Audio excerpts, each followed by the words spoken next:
பார்த்தீங்கன்னா நம்ம அங்கேருந்து இவ்வளோ தூரம் வந்துட்டோம். இப்போ பாதி மலையை நம்ம கடந்திருப்போம்ல. கால்வாசி இந்த முழம் சைஸில் கணுக்கால் தூரம் தான் நீங்கள் வந்திருக்கிறீங்க. ஐயோ விளையாடாதீங்க, அங்கேருந்து இவ்வளோ தூரம் நடந்து வந்துட்டோம். இப்போ பாதி மலை ஏறி இருப்போம்ல. இப்போ தான் மழை ஆரம்பிச்சிருக்கு. இது வரைக்கும் நீங்கள் வந்து சாதாரண நடந்துட்டு புல்தரையில் நடந்து வந்துட்டு சமதளமான இடத்துல நடந்துட்டீங்க. இனிமே தான் மலையேற்றம்.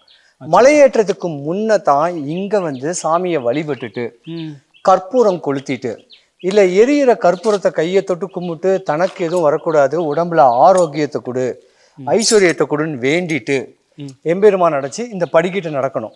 இந்த படிக்கட்டு பொதுவாக பார்த்தீங்கன்னா 2300 படிக்கட்டுடைய கணக்கு. இது ஸ்டெப்ஸு 4500 கடல் மட்டத்தில் 4500 உயர அடி மலை வச்சு இந்த ஸ்டெப்பு 2500 படிக்கிட்ட இருக்கும். அப்போ இது டிஸ்டன்ஸ் பார்த்தீங்கன்னா எத்தனை கிலோமீட்டர் சம்மந்தப்பட்டிருக்குங்க? ஒரு 7 கிலோமீட்டருக்குள்ளே வரலாம்.